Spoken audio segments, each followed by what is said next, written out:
I got this 10-ounce bar of silver without paying a premium. That's right, it was at spot price. You can do the same and get your own 10-ounce bar of silver at spot price by going to sdbullion.com/EJ. Not only will you be buying silver without paying any premium, you will also be supporting the independent media. For Finance and Liberty gets a small commission when anyone takes advantage of this special offer. Going to sdbullion.com/EJ. Finance and Liberty is now on patreon.com. Once we meet our goal, we will unlock a special exclusive podcast. Go to patreon.com/financeandliberty to learn more. Hey everyone, this is Elijah Johnson with financeandliberty.com, and back with us today is Dr. Jim Willie, editor of the Hattrick Letter found on goldenjackass.com. Jim, thank you so much for joining us today. Oh, it's good to be back, Elijah, and I'm back with near perfect health, and my voice is, I think you might conclude my voice is pretty much normal again, and I'm glad about that. All right. Well, I'd first like to discuss the economy in the United States. You've said that we're going through a multiple stage economic breakdown.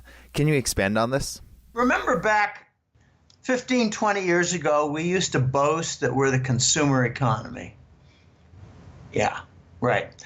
Extend your credit, extend your home line of mortgage, second mortgage line of credit, HELOC, home equity line of credit.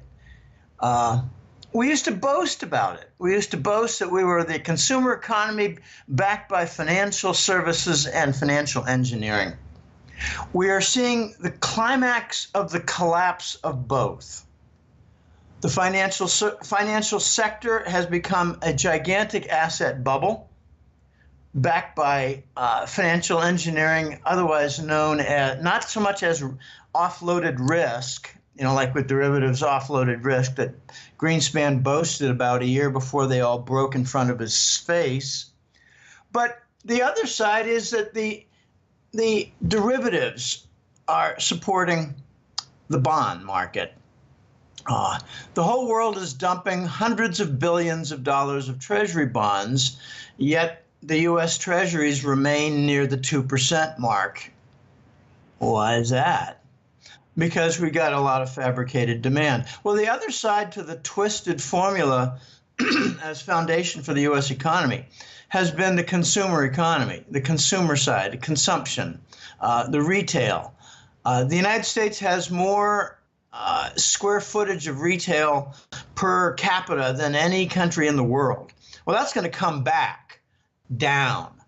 And we're going to move toward an international average. But the result is we're going to see a lot of emptiness at malls. I don't say empty malls.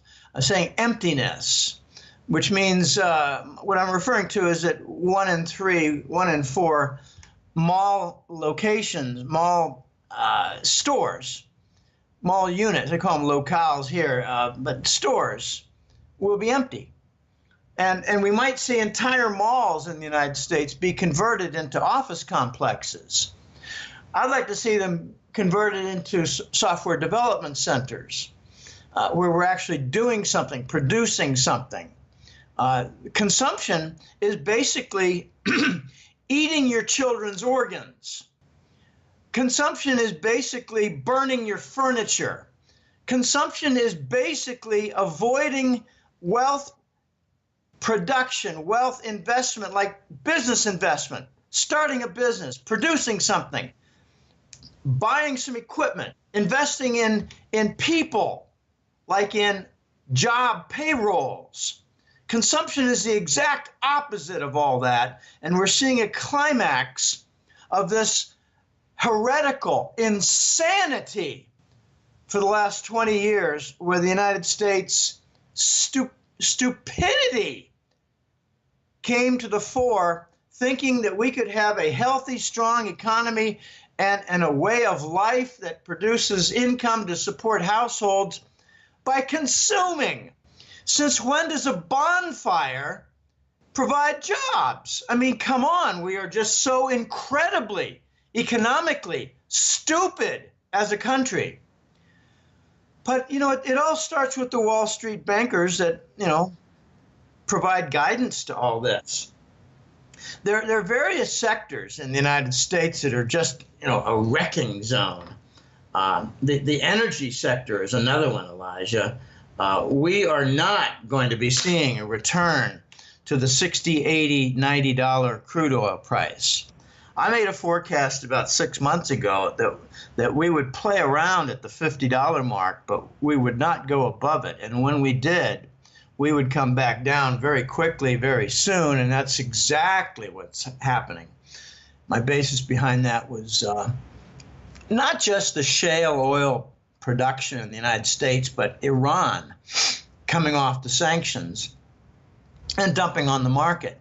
Well, now it's changed a little bit in the reasoning for the forecast. It's the same forecast, sub 50 oil price, but it's based a little bit more now on, not more, but based somewhat in addition now on the lack of unity within OPEC, which is a fractured and broken cartel with almost no significance whatsoever. We have an energy cartel void. It's going to be filled by natural gas, led by Russia, Iran, and Qatar. Okay, so we've also got, I think, financial services, which are in a breakdown mode in the United States. You can't look at the S&P stock index and say, well, Wall Street's doing fine. No, they're not. Take a look at the IPOs for stocks and take a look at the corporate bond issuance, and you see that Wall Street is struggling mightily. And what they did as a result in the last 6 to 8 years during QE and the 0% climate is to rely unduly on bond carry trade. Borrow at the 0%, invest in the long-term bond, put on some leverage with bond futures, get a wink and a nod from the Fed that they're not going to raise rates. I mean, I don't really pay much attention to the tiny rate hikes that we have. We're still essentially rounded to zero. Would you say that the Fed interest rates are consistent with, say, the year 2000 when they were 6.5%? No, they're closer to zero. I mean, so what if there's 0.75% or 60 basis points for a short-term treasury bill? I don't care. It's largely zero. And when you're near zero, you can use derivatives to hedge and produce kind of a filter in there, a clamp filter, to render it near zero so it doesn't destroy your bond carry trade. The bond carry trade is the principal source of income for Wall Street, in addition to narcotics money laundering, which you never hear about. They're making a lot of money on narco money laundering. So we've got the U.S. economy in a breakdown mode with 24, 23% unemployment. I mean, yeah, they're boasting now that the stock market is doing well because of the low jobless rate. I mean, the fascist heresy, I call it Reich economics, is like in a climax mode. The jobless rate is the percentage of people who are receiving unemployment compensation insurance from states. Well, there are a lot of them are falling off. The Congress did not extend to 99 weeks, so a lot of them are falling off. The ones who fall off are considered, this is key, they're considered not unemployed. I did not say employed. They're not unemployed. Okay, so that's the key to the jobless rate. So we got this 23% unemployment rate. I still believe that we're over 6 or 7% for the consumer price index. I mean, that's so falsified. It's just silly, amazing. So you got various sectors here in the United States that are in crash mode. Energy, I think, is going to have a second round of painful losses and write-offs to the Wall Street banks. And we might possibly see a casualty among one of the weaker banks, say at a second tier, that might service the Texas Southwest area and not so much be a New York bank, but suffer a breakdown nonetheless. So it's interesting to see the breakdown, and there is no better indication of the collapse than the condition of the malls and the graph of money velocity. If QE was actually stimulus, the money velocity would not be 50% below where it was when QE began. Stimulus usually means stimulus, invigoration, growth, pinpricks to lift. No, we don't have any of that. The money velocity is at depression levels, and it's getting scary. It's the principal indicator that the stimulus didn't work. And it's becoming internationally recognized that QE is a failure, and the U.S. just doesn't have the integrity or the fortitude to admit it. So that's pretty much my spiel on economic breakdown. Now, we've also talked in the past about how countries are moving away from the dollar, and you recently wrote an article about this, and I'd like to discuss a little bit how it will impact us here in the United States. You talked about in your article how the Chinese are moving away from the petrodollar. You explained that they are working on a major deal to pay for crude oil in the yuan currency. Can you expand on this? This is a truly enormous new factor. The Chinese, to be sure, for the last 2 or 3 years or more, have been kind of angry. Why would they want to use the dollar to pay for Saudi oil? The United States is not involved in this transaction. And it really speaks to the king dollar shadow. It speaks to the king dollar's reign of terror. It's the hegemony. It's the influence. It's a pervasive presence of the dollar where it really doesn't have a role. The Chinese are angry about QE. They were sitting on $3 trillion worth of reserves, the majority in U.S. Treasuries. And the United States is involved in hypermonetary inflation of the global reserve currency. I mean, any student of economics and finance would conclude you can't have hypermonetary inflation monetizing over $1 trillion of U.S. government debt in the same currency that's being used as the global currency reserve, serving as the asset backing and foundation of the global banking system. So the Chinese are pissed off. They have been working for the last 2 years or more at workarounds. And the principal area of irritation for them has been buying Arab oil and having to pay in treasury bills. The Saudis, Kuwaitis, Bahrain, Oman, they all say the same things to the Asians. You got to use treasury bills to pay here because our whole financial structure is designed around the U.S. treasuries. That's how the Arab nations, Gulf region, set up their financial structures. They got all their money, all their surpluses built around treasuries as part of the petrodollar accord. Well, that's all fracturing, and it has been fracturing for the last 3 years.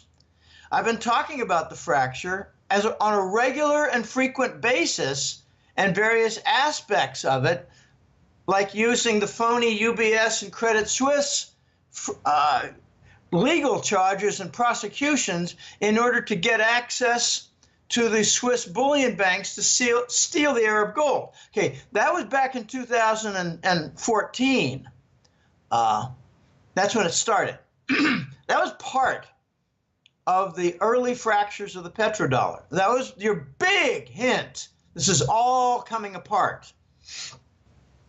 Well, the most recent has been the Qatar focus by the Saudis, the big internal battle within the Gulf, the big threat by the Saudis, which is really an extra appendage coming off the U.S. military complex, threatening Qatar. The irony is thick because Qatar has a huge U.S. government, U.S. military presence. So the Saudis are threatening a U.S. military presence monarchy. Okay, back to the Chinese. The Chinese are now in a position, based on events that are on the table, to improve their leverage. Okay, to begin with, they don't want to use the treasury bill to pay for Arab oil. They'd rather use RMB. And the Saudis are saying, well, we don't want to hold your Chinese government bonds in RMB terms because we're not set up that way. Chinese are saying, change your setup. But the Chinese are now in a position to say, we're going to seek other suppliers of oil besides the Saudis that are willing to accept RMB. So you've got this 20% growth, incredible, like 25% growth in the last 3 years of Chinese purchase of Russian oil. And they're buying it with RMB. And the Saudis are watching this. The Chinese have bought, I think it's around 10% less oil in the last 3 years from the Saudi source. So the Saudis read the writing on the wall. The Saudis get the messages. The Saudis are still doing these frequent conferences between Riyadh and Beijing.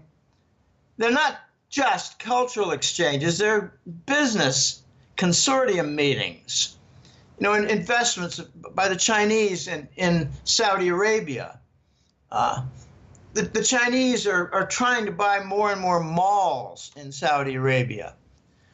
Okay, now finally, events on the table have enabled the Chinese to use a little leverage.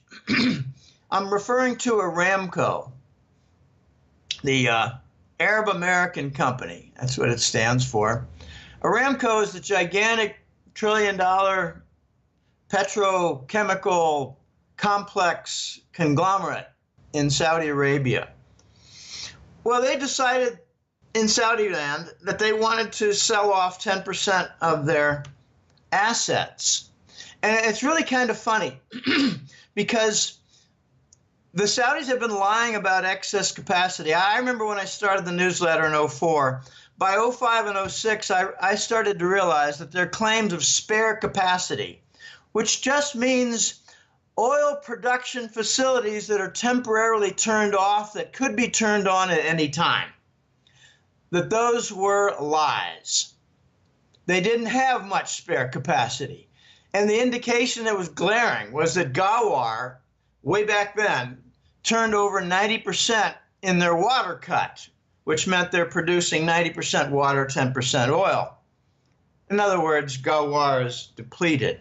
Now it's 98% or more water cut, and their giant oil fields are pretty much all drained, and they're left with numerous smaller oil fields.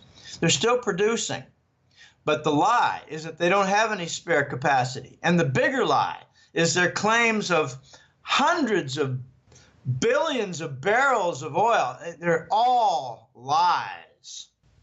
And that's why they're having a war with Yemen, to steal their entire untapped national oil and gas reserves.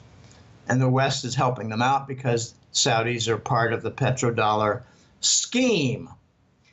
But the Western energy analysts who are watching the IPO for Aramco have concluded that the price is wrong by a factor of 4 or 5. This has never been seen before in the history of the energy market.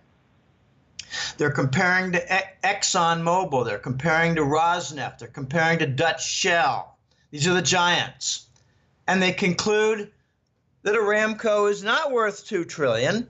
It's worth something like $400 billion. So if they sell 10%, they better adjust the price. Now here's where China comes in. The Chinese might say to the Saudis, behind the curtain, behind the tent, they might offer the Saudis an extra vig on the investment for Aramco stock. They might offer them 50% more than it's really worth. In other words, they might offer something that's not 4 times overpriced, but just double overpriced. Why would the Saudis invest in Aramco and overpay, because then they could dictate some Gulf region political decisions. Because then the Chinese might say, we're a shareholder, we're a board member of Aramco from our significant investment, and we're going to grant ourselves the right to buy Saudi oil in RMB terms. And then the whole set of dominoes begins to fall. It I think, is going to be the most significant event, pardon me, behind the petrodollar collapse, which is well along. Now, if you've got 40 years of the petrodollar in existence with all its structural makeup, you're not going to break that down and kill it in 2 or 3 years. You're going to break that down and weaken it severely in 2 or 3 years, but it awaits a climax event. The climax event could be the Chinese buying Arab oil, not just from Saudi, because when Saudi neighbors see RMB is used to buy Saudi oil, the other nations like Kuwait and Oman and Bahrain, they're going to say, all right, that's fine with us too. You can use RMB to buy. And that's just the seller side. Then you're going to get the buyer side. You're going to have neighbors to China in the Southeast Asian area, in the Pacific Rim. I don't want to name nations because I don't know exactly who it's going to be. I think they're going to line up 3 or 4 of them and say, we want to use RMB too because we're changing over our banking system and we're getting rid of treasury bonds at a rapid rate, and we'd rather use Chinese government bonds in our banking system and buy oil with RMB and back it up with those RMB bonds in our banking system and not the treasuries. So this is how things break down. So how do you see this all impacting the balance of power? Will then power be removed from the United States? Definitely, because if the dollar is not used for oil trade on an exclusive basis, you're going to see an acceleration of the already high, heavy flow torrent of treasury bond dumping that's very apparent to Wall Street. They write about it. They're worried about it. And I think they incorrectly believe that the U.S. will respond effectively with the Fed actions and hidden QE. That's what's supporting the Treasury bond now, hidden QE. I mean, they talk about 40 and 50 billion a month. I tell you, Elijah, it's one of the biggest lies in the history of U.S. finance. It's more like $1 trillion a month. For actual Treasury bond purchases, it's probably at least 200 billion a month to cover all that's being dumped and to cover the U.S. government bills. We're having an acceleration of the U.S. government deficits right now. We're setting monthly records. Where are the buyers? There aren't any. They're dumping. So why isn't the U.S. Treasury bond sporting a yield over 5 or 7%? Because the Fed's monetizing it. They're using hyper-monetary inflation to cover the debt of the custodian nation's government that has the global currency reserve, which is used in the global banking system. This is heresy. This will not stand. Okay, the bigger expense that covers what I call the 2 to 5 trillion a month is for derivatives. And it's very hard to explain it all. And to be honest, I don't understand it 100%. I think I understand it like 50, 60%, which is sufficient to make some conclusions, but it's not sufficient to make excellent explanations. When countries dump treasury bonds, it causes a leveraged reaction behind the curtains. And the leveraged reaction involves the huge structure of treasury bond derivatives and leveraged entities which are supported by the Department of Treasury's Exchange Stabilization Fund. And I believe the core behind that is $3 trillion at least of Saudi treasury bond reserves that we refused to make available to their country.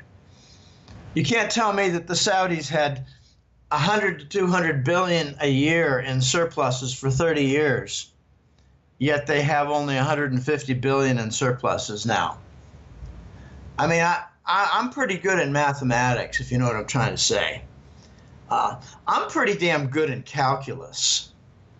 I'm pretty damn good in the mathematics that are above calculus. So when it comes to basic arithmetic, you morons in Wall Street and Washington, we figured you out.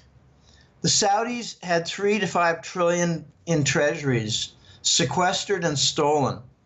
And the only big question involved is whether it was part of their agreement back in the 70s.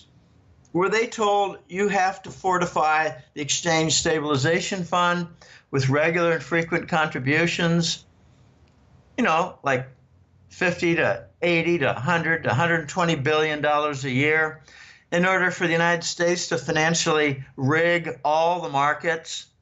Was that the deal for the petrodollar? The recycled petro surpluses? That is precisely what I think the deal was with the Saudis.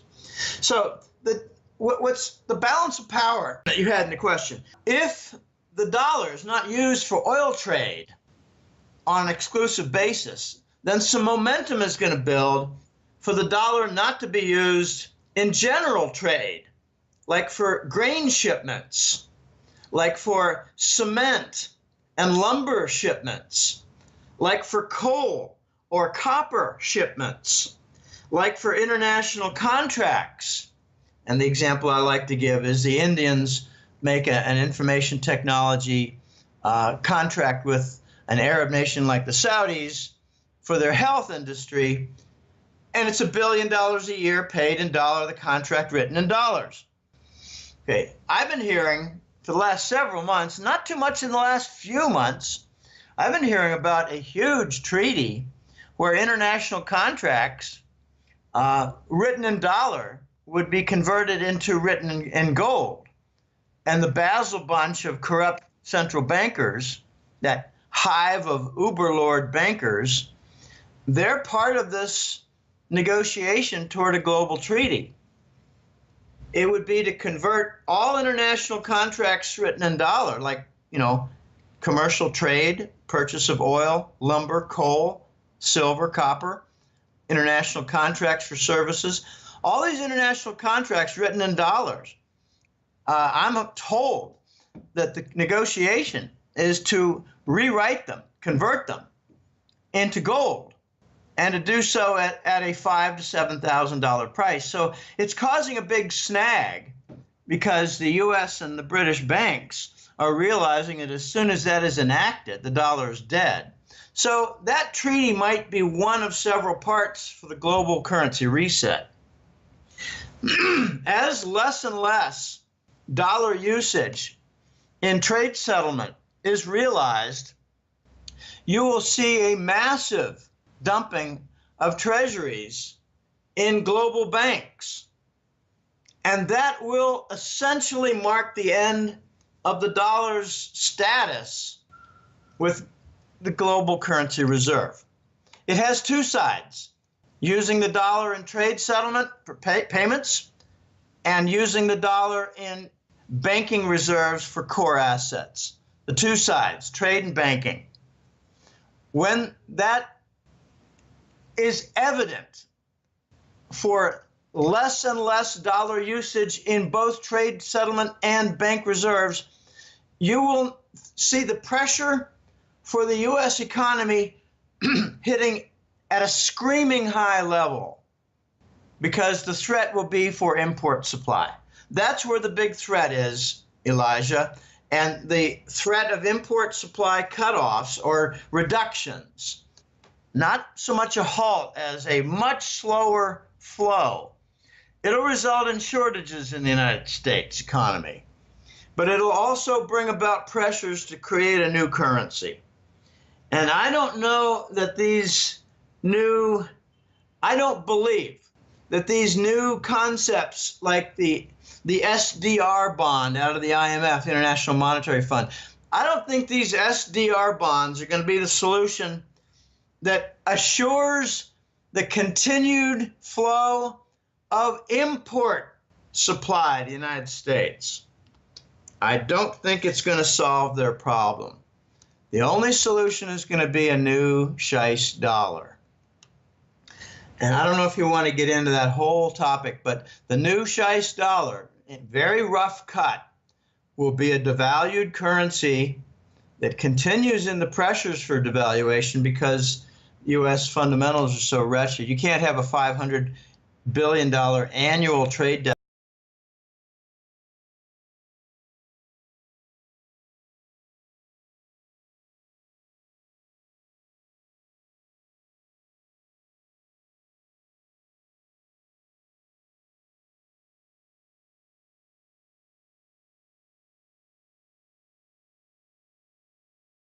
Is rejected internationally, it's going to cause problems for the import supply chain to the United States, and they've got to solve it, or else there's not going to be much moving in the import supply chain. It's going to bring about inflation, supply shortages, and a lot of civil disorder. Nice way of saying riots is civil disorder. Now, I'd like to get to viewers' questions. There's this one viewer's question that has to do with exactly what you're talking about right now. They ask, as a retired American, I'd like to hear your analysis regarding the immediate impact of a dollar collapse on citizens living in the city. That is, do you anticipate riots, disruption of the food chain, shipping, etc.? What will be the role of bartering using tangibles like silver? How long will that last? Finally, as societies are reestablished, what will be the relative value of gold and silver to buy a medium-priced home? Let's just start with the first part of the question. What do you think the immediate impact of a dollar collapse will be?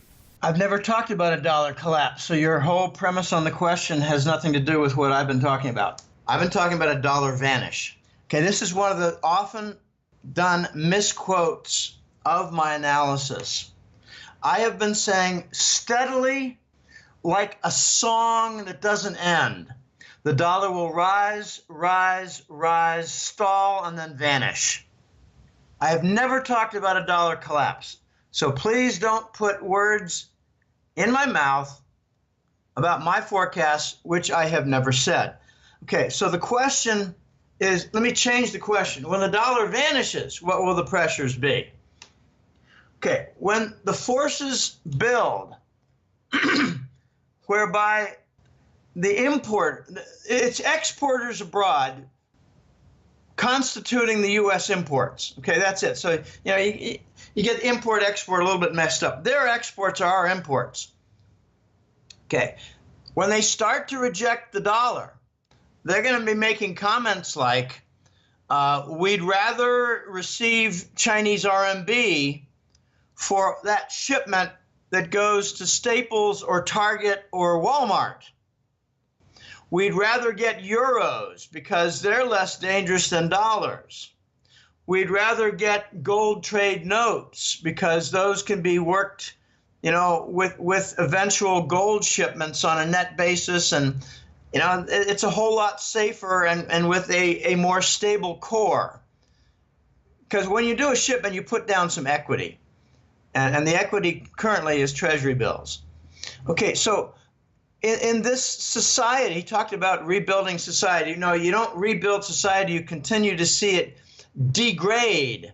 We haven't had the climax of the degradation of the U.S. society yet. You don't rebuild the U.S. society yet because it has not fully degraded and deteriorated and been wrecked.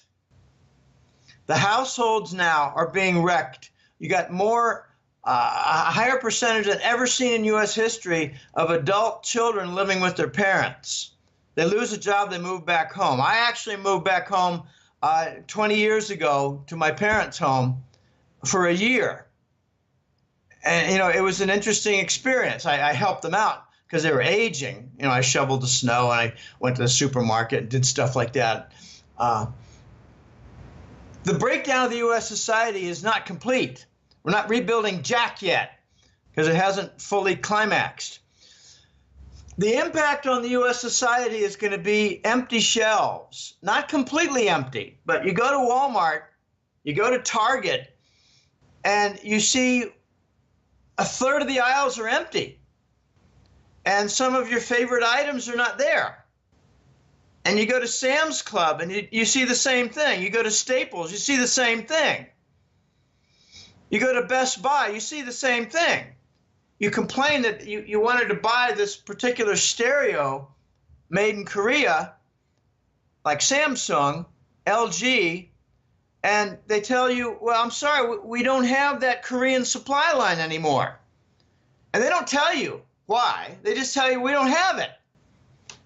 You read further in competent journals, and you'll learn, for instance, that these Korean conglomerates don't want treasury bills and payment anymore. They want RMB because it's more stable.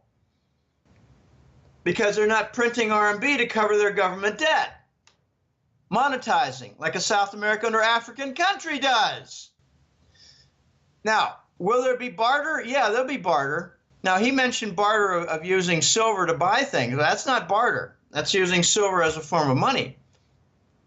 That's using silver in lieu of money, which would then therefore be a manifestation of its monetary role. It's an interesting distinction. In other words, silver might return to its monetary role. I have a saying, it's not a joke, it's a saying, that there will come a time when silver is used to buy food, to buy hardware, to buy clothes, to buy gasoline, but gold will be used to buy a home, to buy a business, or to pay off a large debt. Gold and silver. Silver for the street, gold for the big building. Other forms of barter. Let me just explain something about barter so people have a better idea. It's a word thrown around without a lot of great comprehension. 300 years ago, 350 years ago, in the area now called the United States, there was a lot of barter. They'd go to trading posts. Chicago and St. Louis were two of the very largest trading posts in the world. They would trade beaver pelts for food supply. Okay, that's barter, but it's also a manifestation of beaver pelts serving as money. How many beaver pelts do you have saved up in your shed? Because they're going to be valuable when you go to the trading post. That's a form of stored value, i.e. money. The example I'd like to give is from my sister. I am happy to say that I have a détente and a rapprochement with my sister in the last month because of various things that have happened in the family, like my father's deteriorating health. He's closing in on 100 years. So the patriarch of the Jim Willie family is really, he's falling apart. And it's causing some family stresses and family needs and discussions. And my sister has softened her position on some things, and so have I. And I prefer to speak of my sister in a more kindly light. Well, here's something that she has done as a divorce attorney in Pennsylvania for 20 years or more. She's doing very well as an attorney. She's a partner in a firm. I could go on in praise of her status, but she's doing extremely well and being recognized in her trade. She has done barter. A guy will come into her office, and this happened in the 1990s. She told me about it and kind of giggled, and she said, Jim, it works. A guy would come into her office and say, I need a divorce. Forget the reasons for the divorce. There's a divorce. There's a cost. There's a procedure. There's an asset distribution. It's just the standard thing. There are kids, so there's custody agreements. But it turned out a couple times that there was a plumber. He said, I don't have $2,000, Chris. What do I do? And she said, well, how about if we set up a deal for the next 3 or 4 years, because I have some plumbing needs in my home. And I need some new toilets, and I think I need a lot of new basic plumbing in the basement for the feeder lines. And I think it's going to be at least $1,000, so why don't we start with that?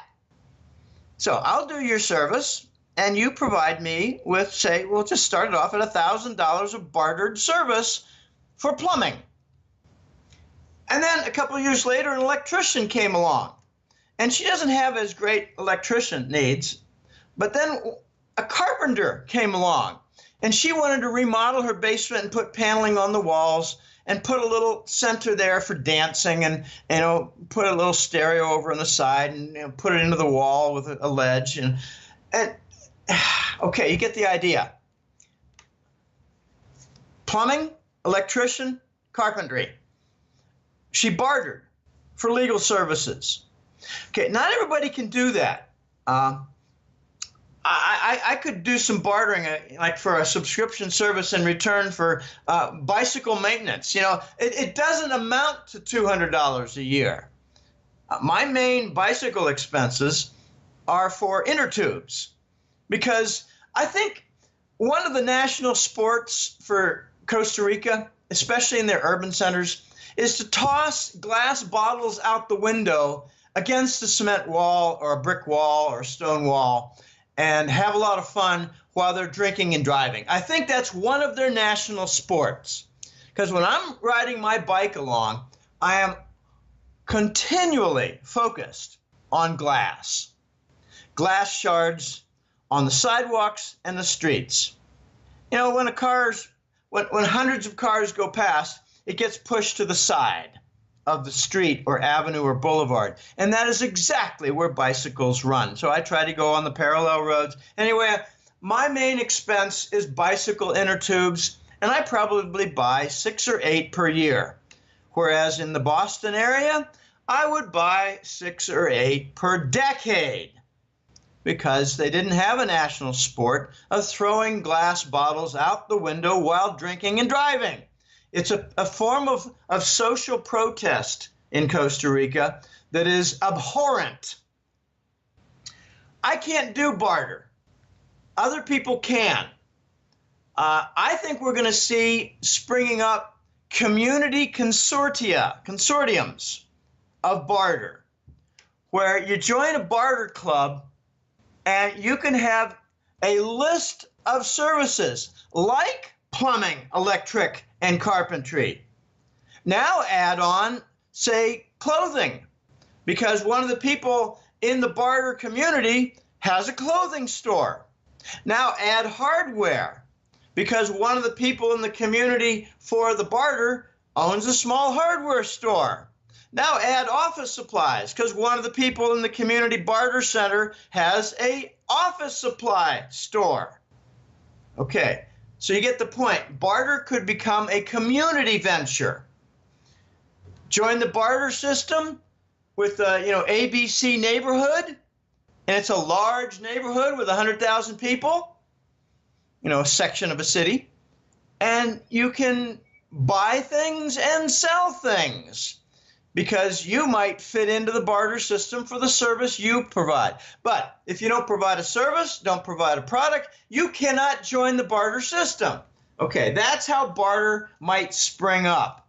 And my sister is way ahead of the curve in that, but she told me a few years ago, Jim, I don't do much barter anymore because I don't need much anymore. I just turn them toward like a public defender who will do it for free. And then they have to get, the lower quality work. But sometimes it's not a real difficult case. It just has to go through the procedure. I think silver might become a coin of the realm a lot more than gold, because silver will be more valuable in the daily life demands that will become critical. I'm talking about food. I'm talking about supplies. Basic supplies like socks, like a shirt, like a piece of wood. The gold coins, they better come down to 1/10 of an ounce. I mean, Canada's way ahead of the curve on this. Canada, for the longest time, had 1/10 ounces. I had an opportunity in 2009. A client came by, said, Jim, I'm a client of yours. I've been a Hattrick Letter subscriber for 2 years. And I want you to take a look when I come to town. I said, okay, sure, I'll be glad to meet you. He did come to town, and he showed me he had 500 gold coins, gold ounces. But among them, something like 50 ounces were in the form of 1/10 ounces. So he had 500 different 1/10 ounce Canadian gold coins. And I said, wow, they're cute. They're really nice. They're about the size of a U.S. dime. They were pretty. They had pretty much the same markings as the Canadian maple, but I didn't personally buy any.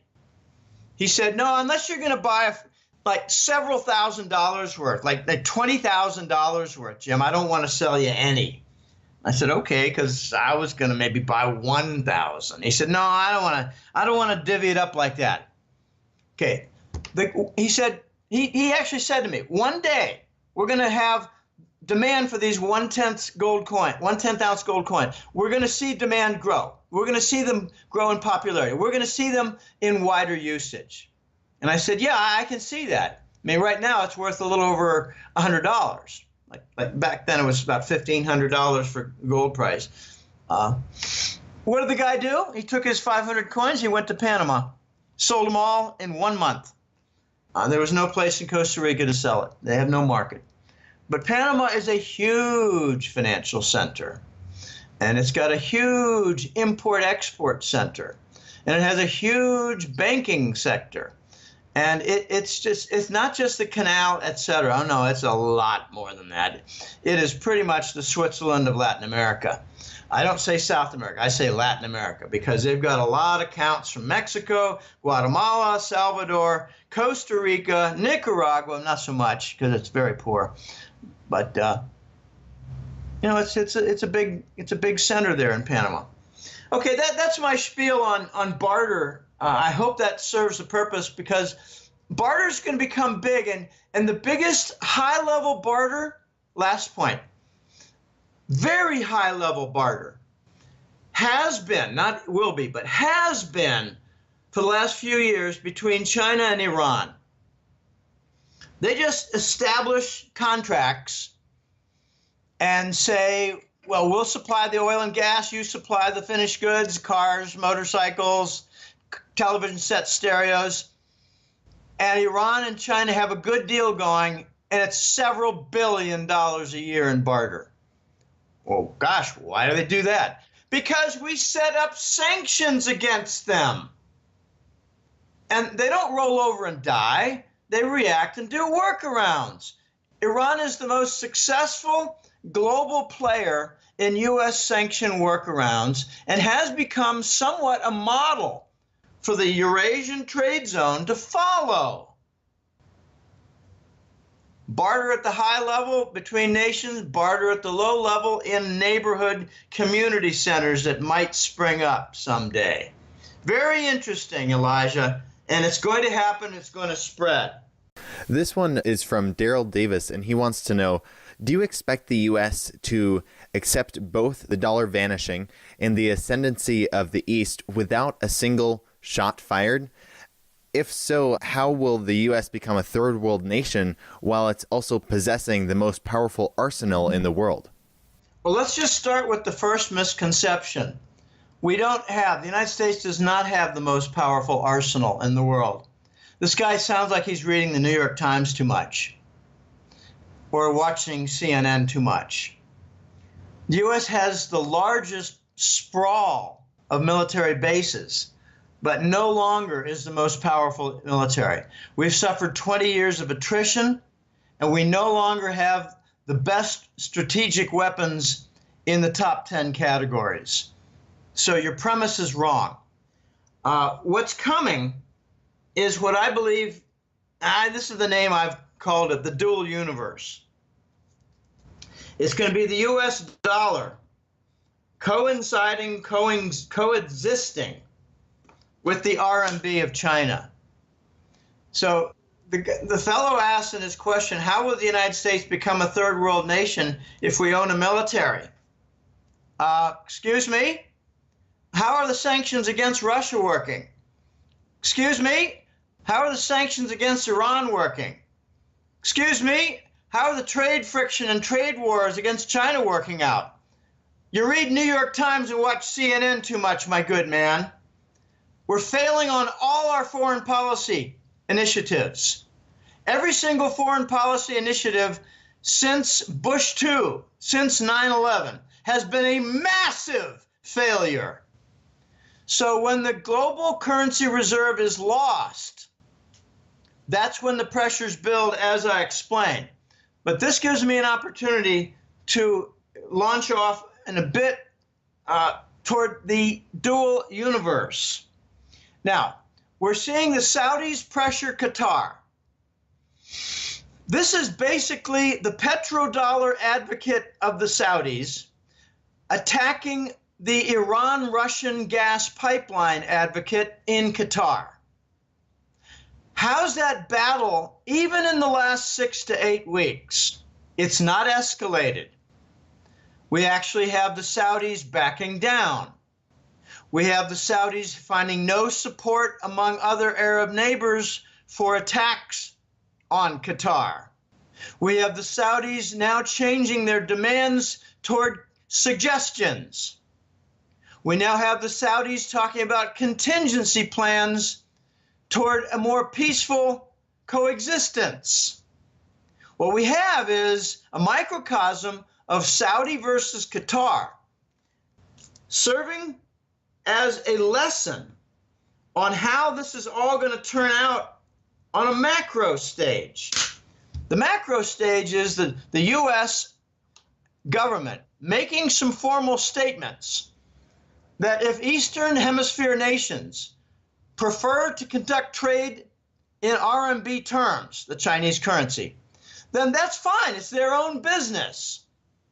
And that will essentially be the United States waving a white flag over the entire Eastern Hemisphere with respect to the global reserve currency structure and status.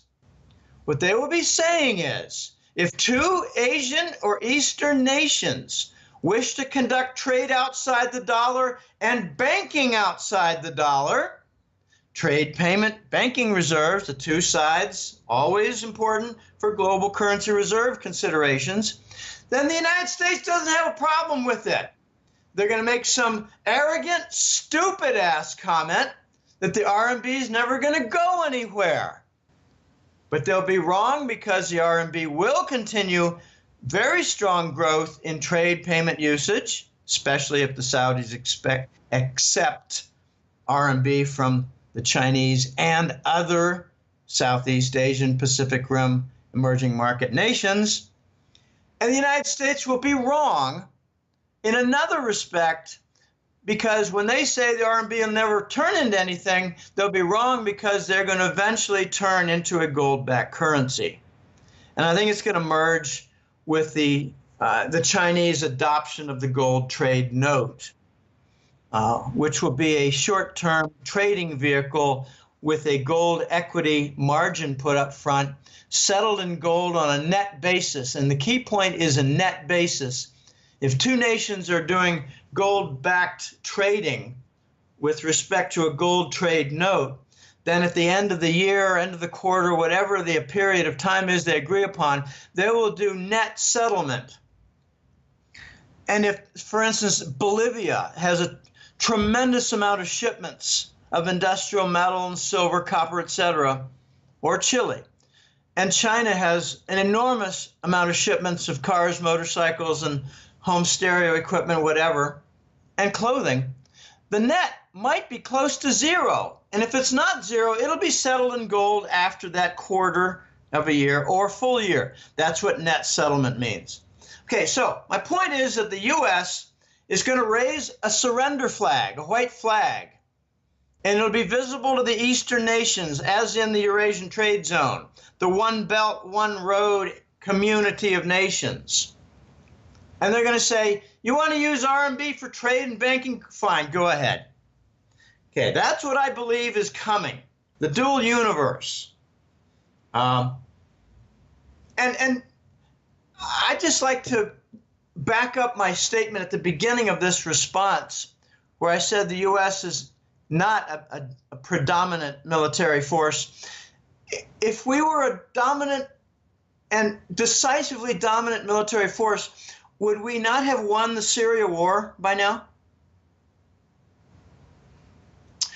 If we were the dominant military force, would we not have an inferior cruise missile when the Russians have the Tomahawk?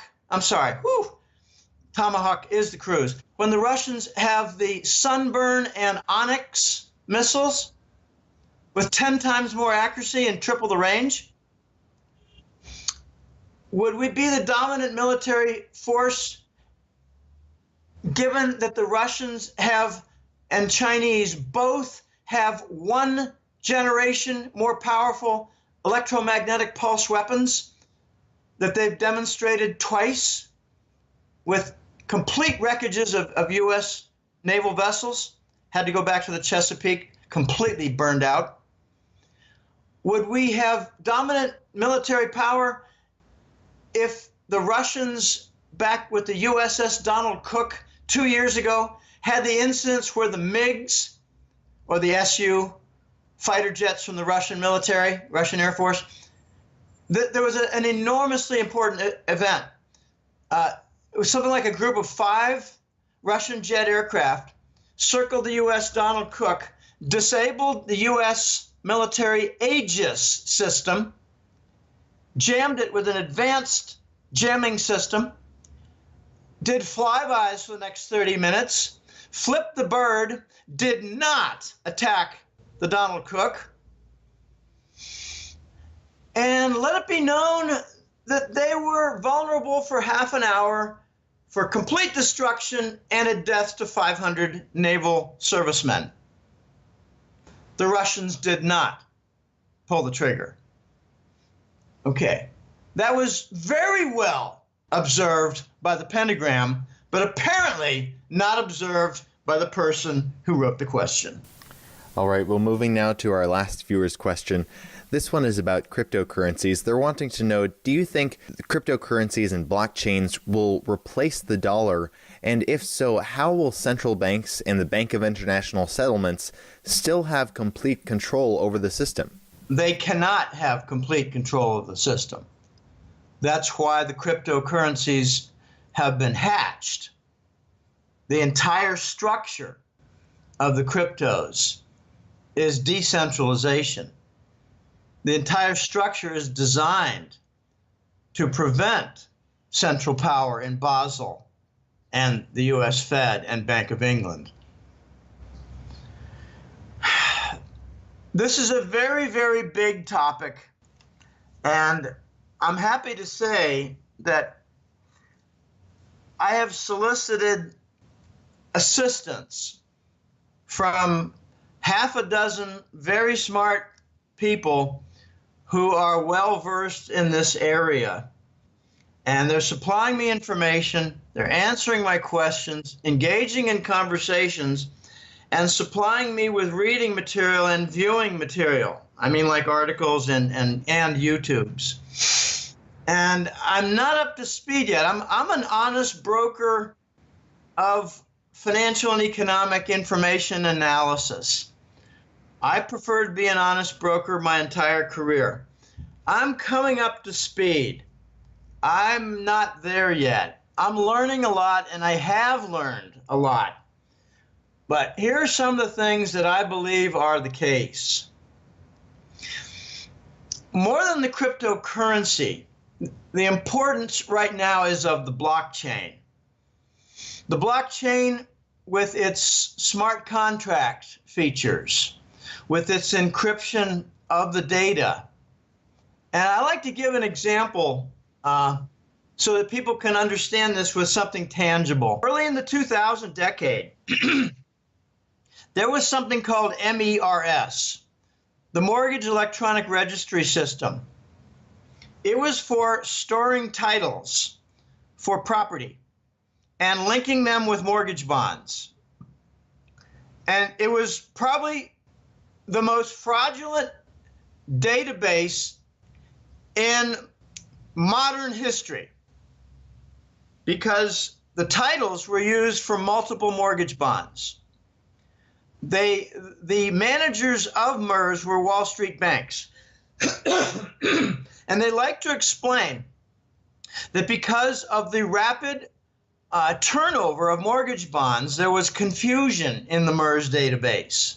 No, there was designed fraud and cover-up of the fraud with pretty much baseless explanations of why the errors took place. The MERS database was supposed to keep straight all the linkage of the secure streams from individual home mortgages with the compositions that they were part of in mortgage bonds. Like a mortgage bond would have a tranche with, say, 150 different individual mortgage streams, individual homes with payment structures. But the problem was the MERS database was revealed as showing that 2 to 3 different mortgage bonds were using the same title, the home, the same mortgage income stream. The fraud was unbelievable. If the MERS database had been a structured database within the blockchain, that would not have happened, and it would have been discovered in the first couple weeks, instead of having this flourish for 4 to 5 years and creating the subprime mortgage bond bust, the impact of which is still being felt almost 10 years later.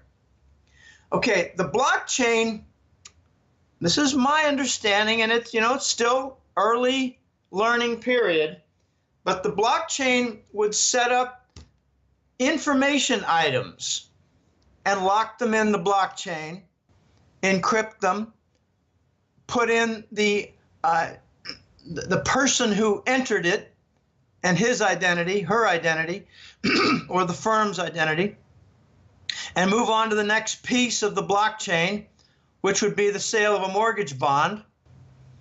And that would encrypt the details for it, like the size of the bond, the issuer, like say Merrill Lynch, the value of the bond, the terms of the bond, like the interest rate at launch, the fee structure, and the individual titles within the mortgage bond for the secure stream.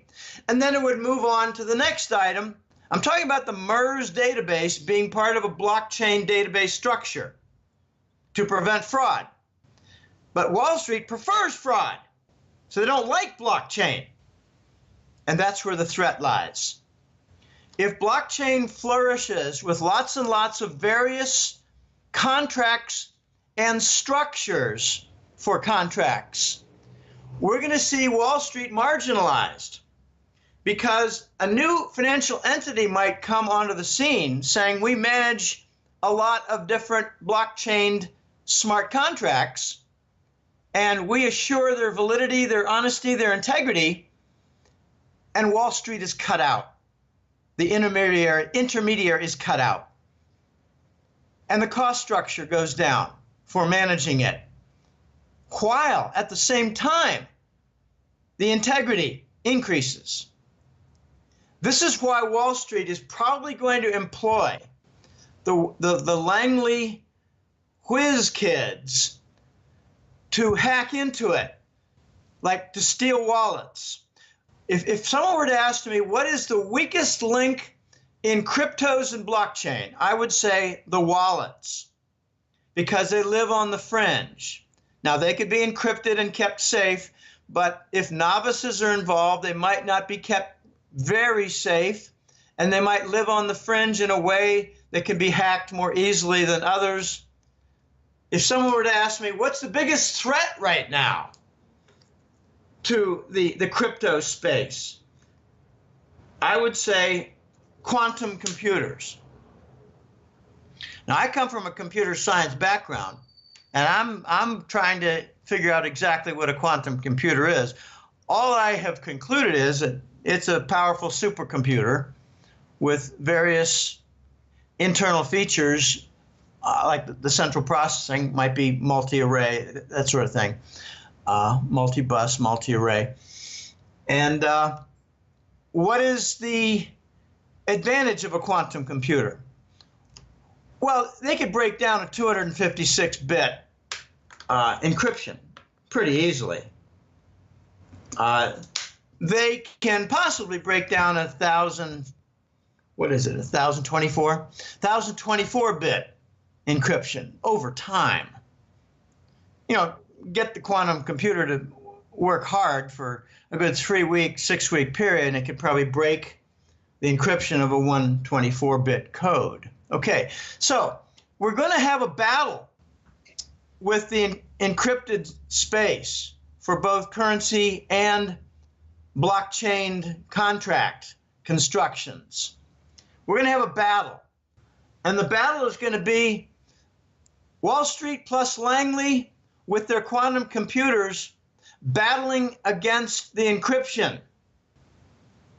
Because if they could break the encryption of a lot of wallets with a flimsy 256-bit encryption and steal the wallet contents like they did a few weeks ago, they can undermine the confidence of the system. But what they'll end up doing is they'll force the system to make better encrypted wallets. That's my theory. They're going to move quickly up to 512 for bits in the encryption and make it more difficult. But, you know, people can do smart things like, you know, have a devoted little USB drive on the side to hold their contents. This is part of what I'm learning. I mean, I'm an honest broker. I will admit what I don't understand. I'm trying to understand how the wallets are kept safe and how they're kept out of the ecosphere where they could be attacked by the more powerful computers and decryption machines. Because believe me, when I say that Langley has some of the smartest people and some of the most powerful computers that narco money can buy. They've been funding their black bag ops for a long time. And now they're funding entire armies. It's called ISIS. If you run out of your standard Pentagon budgets for military endeavors and adventures, then turn to your Bush narco arena with its several $100 billion in profit per year. There is over $800 billion in revenue coming from Afghanistan heroin per year alone. Okay, so the crypto space, that's what I call it, crypto. I mean, it's more than a business. It's an area of research. It's an area of development. I just got an email this morning from someone who said, isn't the entire crypto space a central bank initiative? And I said, no, it's the exact opposite. This is an attempt to set up currency for movement across borders. I mean, I've got a client who said to me, Jim, you know, I live in Argentina and I've got a U.S. bank account and I move money from my U.S. bank account into Bitcoin and then I undo the movement from Bitcoin into my Argentine bank account and I don't need central bank approval to do it. I said, wow, that's kind of neat. I need to learn more about that. And I am learning more about that. But I'm not an expert yet. When I feel like an expert, I will claim that I am a low-level expert, but I'm not there yet. The crypto space is going to see attacks. They're also going to see Trojan horses. One of the funniest stories I heard, pardon me, a little while ago, was that JP Morgan developed a crypto coin. Pardon me. I need a little water. JP Morgan invested $200 million in a new crypto coin, but it was centralized with JP Morgan maintaining control. I mean, this is so ridiculous. I don't even want to come up with an analogy of how stupid that is. But they wanted centralized control of their cryptocurrency, which violated one of the two main rules. One rule is it's decentralized. The second is that it's encrypted for its data. Okay, so a few weeks passed. They had an ICO, initial coin offering launch, and the value went quickly to zero. you just gotta laugh at stuff like this. Well, now there's a new crypto initiative that I'm trying to wrap my head around, and I will know more before the August report is posted. It's not posted, it's being written right now. But the new SDR, digitized asset with their ACC database, or whatever it is. I honestly, I can't remember what ACC stands for. I'm trying to learn about it. I'm doing some other work, and I'm kind of circling this wagon right now with the SDR crypto initiative. But they're trying to digitize assets, and they've got an initial stage of where they're doing it in Texas.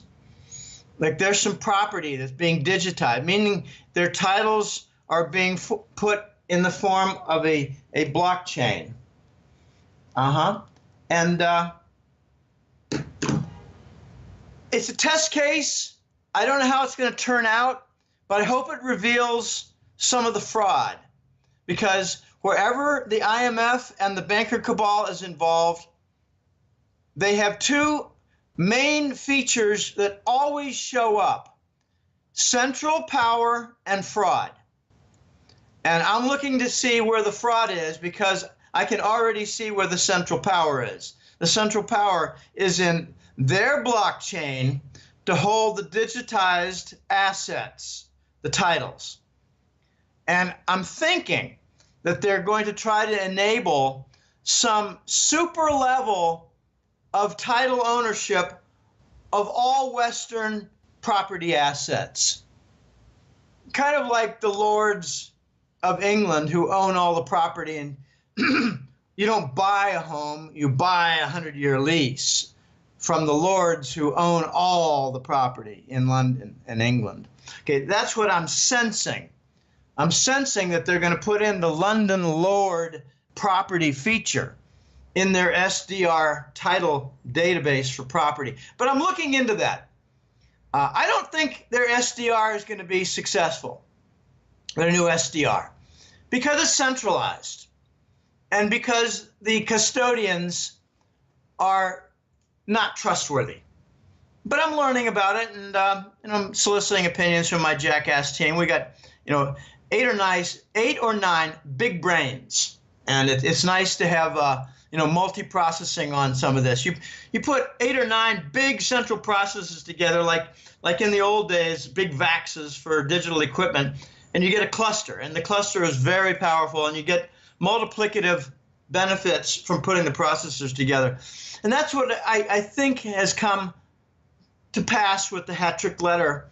The opinions of The Voice and London Paul and Euroraj and Rob Kirby and others now, like Sky Crane, who is turning out to be a very proficient student of the cryptocurrencies and a beneficiary of some of its growth and value.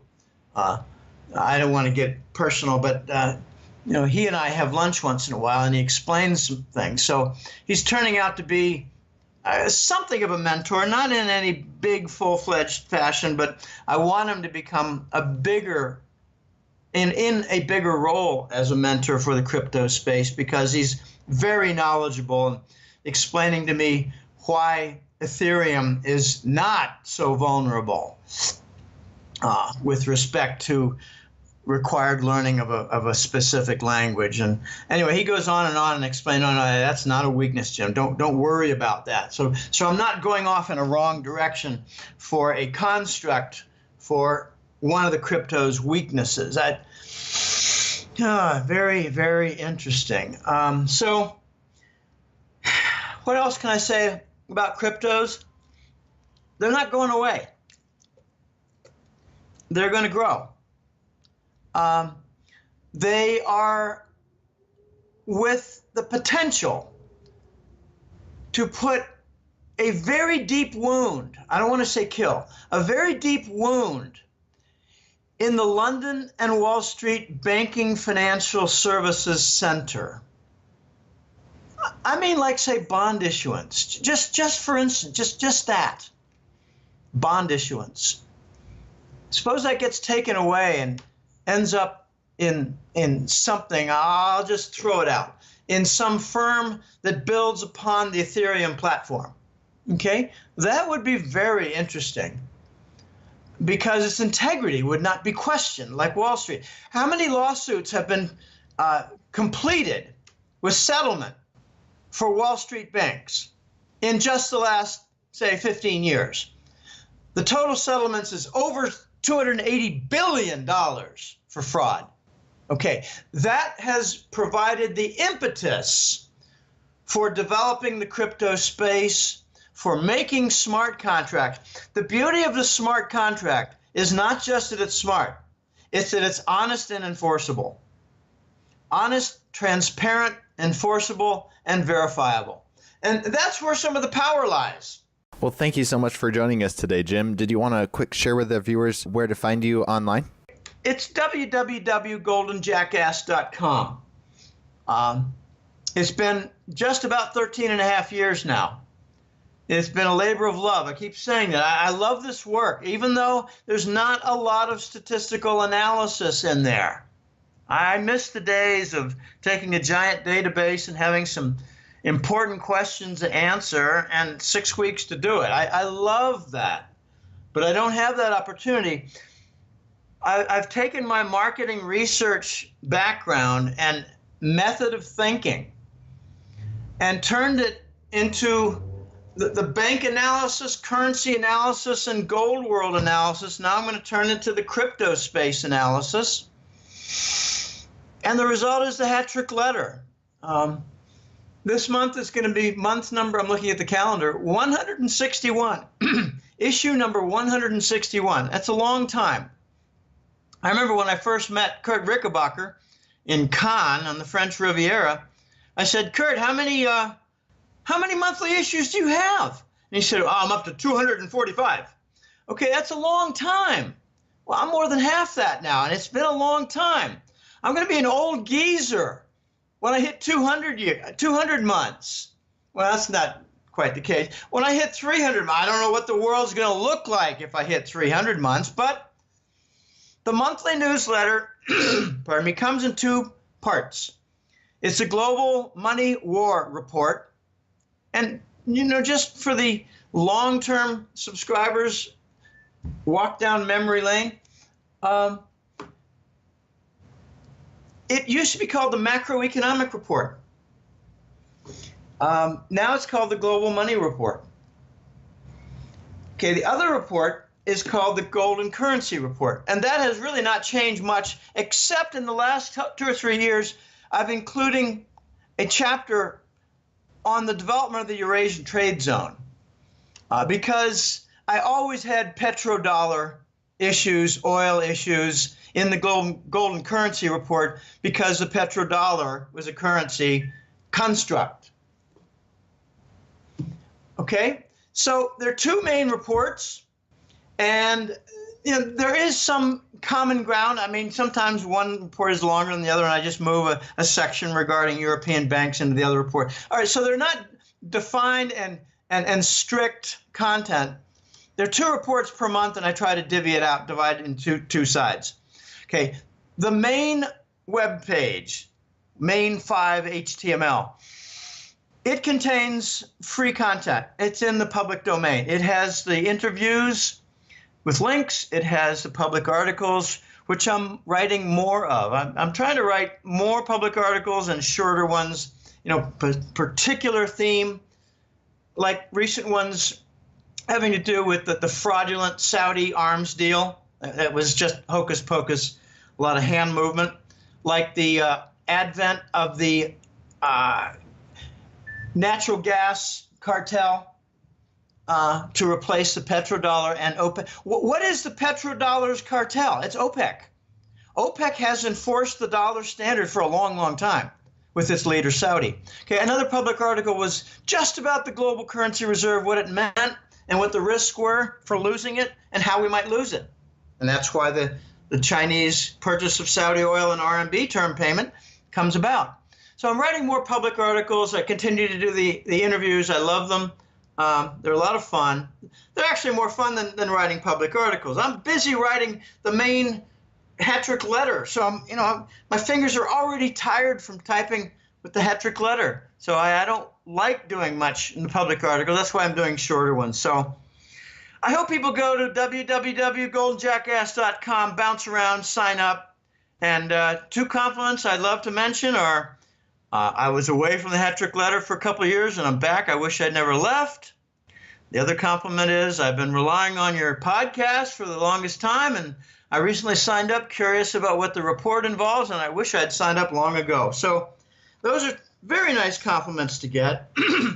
But I'm getting, more than a few in the last year. I lost my job. And it's hard to see. Hard to see. And what it means is the U.S. economy is accelerating in the recession. You can make an argument that we've been in a depression for quite a while. And I think the actual existence of quantitative easing and bond purchase, AKA hypermonetary inflation, I think that is in response to the immediate threat of a depression. So take it away, you get the depression. We've been in a depression, a quasi-depression now for 6 years. Don't believe this 5% unemployment figure. It's more like 23. And lots of data to back that up, like the participation rate. 1 minus the participation rate is the unemployment rate. People, wake up. What I'm saying is if they claim that we have a 65% participation rate, then we have close to a 35% unemployment rate.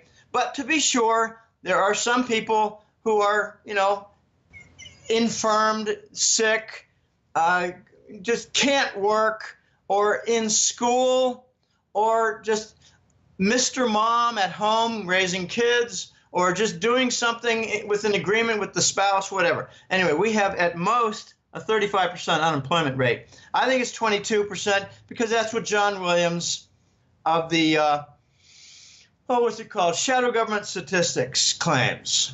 And he also follows the CPI in an accurate description. And I love the Chapman CPI, which a couple of years ago came out to show that it's between 8 and 10% for urban America. All right, so go to goldenjackass.com website and bounce around, sign up for the newsletter, and getting a lot more interest in the newsletter in just the last couple of months.